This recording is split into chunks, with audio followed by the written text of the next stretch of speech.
यह है अंटार्कटिका, जो सदियों से इंसान की पहुंच से दूर और उनके लिए एक बहुत ही बड़ी मिस्ट्री रहा है। चाहे वो ब्लड वाटरफॉल हो, मिस्टीरियस एनिमल हो, अंडरग्राउंड लेक हो या फिर बर्फ के नीचे दबे हुए शहर, अंटार्कटिका के बारे में कई ऐसी मिस्ट्री है जिनका सुराग आज भी नहीं लगाया जा सका।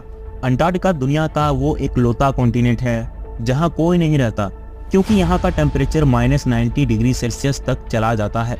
इसके साथ साथ यहाँ पर 300 किलोमीटर प्रति घंटे की रफ्तार से बर्फीले तूफान आते हैं। इसी तरह से अंटार्कटिका दुनिया का सबसे ड्राई कॉन्टिनेंट भी है। इतना ड्राई कि शायद आपको ये जानकर हैरत होगी कि इसे रेगिस्तान भी कहा जाता है, क्योंकि यहाँ पर सिर्फ 51 मिलीमीटर बारिश होती है। इसके बावजूद पिछले कई 100 सालों से अंटार्कटिका का कंट्रोल लेने की कोशिश कर रहे हैं। अंटार्कटिका के इस हिस्से को फ्रांस क्लेम करता है, ऑस्ट्रेलिया इस सारी राइट साइड को अपना क्लेम करता है। इसी तरह ब्रिटेन, चिली, अर्जेंटीना और न्यूजीलैंड भी कुछ हिस्सों को क्लेम करते हैं। लेकिन आखिर इसकी वजह क्या है? बर्फ के इस सतह के नीचे आखिर ऐसा क्या है कि दुनिया की सारी सुपर पावर इस पर अपना कंट्रोल लेना चाहते हैं? और आखिर में हम यह भी देखेंगे कि इस बर्फ के नीचे आखिर ऐसा क्या छुपा है जिन्हें दुनिया की सारी सुपर पावर जानती है और इसीलिए वो अंटार्कटिका पर कंट्रोल लेना चाहती है। अंटार्कटिका किसने डिस्कवर किया? Debates on who are asking. Britishers कहते हैं कि अंटार्कटिका उन्होंने डिस्कवर किया था, जबकि रशियन कहते हैं कि सबसे पहले उन्होंने यहाँ पर कदम रखा था। लेकिन अंटार्कटिका का जिक्र आज से कई हजार साल पहले ग्रीक फिलोसोफर ने किया था, जब उसने कहा कि जमीन गोल है और नॉर्थ और साउथ पोल एक दूसरे के मिरर इमेज है। 2021 में रॉयल सोसाइटी ऑफ न्यूजीलैंड की एक स्टडी पब्लिक हुई, जिसमें कहा गया कि ऑस्ट्रेलिया के पास पोलिसियन आइलैंड पर रहने वाले मोवारी लोग शायद पहले इंसान थे जो 7वीं सदी में अंटार्कटिका पहुंचे थे, क्योंकि उनकी पुरानी कहानियों में एक ऐसे बर्फीले कॉन्टिनेंट का जिक्र मिलता है जो जमीन के सदर साइड पर है। खैर, रिकॉर्डेड हिस्ट्री में ब्रिटिश ऑफिसर जेम्स कुक वो पहला यूरोपियन था जो अटलांटिक सर्कल क्रॉस कर अंटार्कटिका के पास पहुंचा था, लेकिन वह भी अंटार्कटिका से 130 किलोमीटर दूर ही था और उसने अपनी सीप वापस मोड़ ली, क्योंकि उसे अंटार्कटिका तो नजर ही नहीं आया था, मगर पानी में तैरते हुए आइसबर्ग नजर जरूर आए थे। समुद्र के तेवर ऐसे थे कि शिप को आगे लेकर जाना बहुत ही खतरनाक था।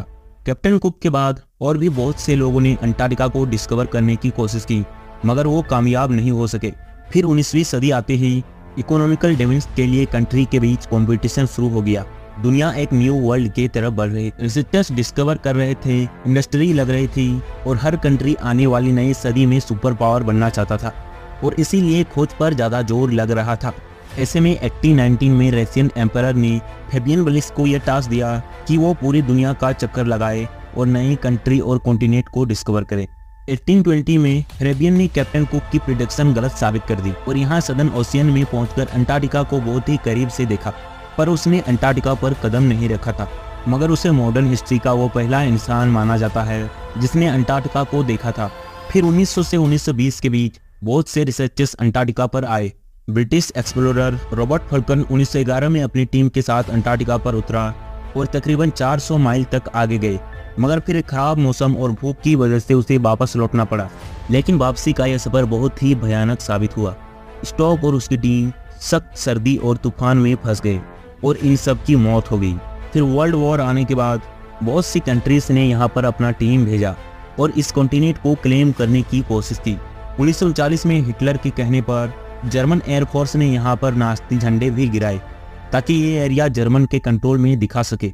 वर्ल्ड वॉर 2 के बाद बहुत सी कंट्रीज ने यहाँ पर अपना रिसर्च सेंटर बनाया और यहीं से डिस्कवरी होना शुरू हो गया। सबसे पहली और बड़ी मिस्टीरियस डिस्कवरी यह है कि किसी जमाने में अंटार्कटिका बर्फ से ढके नहीं बल्कि घने जंगल थे। तकरीबन 19 मिलियन ईयर पहले यह एक गर्म कॉन्टिनेंट हुआ करता था। इसके अलावा उन्हें यहाँ कुछ ऐसे स्नेक्स मिले हैं जो गर्म इलाके में पाए जाते हैं। दूसरी सबसे बड़ी मिस्टीरियस डिस्कवरी यह है कि इस 3 किलोमीटर बर्फ के नीचे 400 झीलें हैं जिनका अपना ही इकोसिस्टम है। वहाँ पर ऐसे समुद्री जानवर हैं जो पूरी दुनिया में कहीं नहीं होते हैं।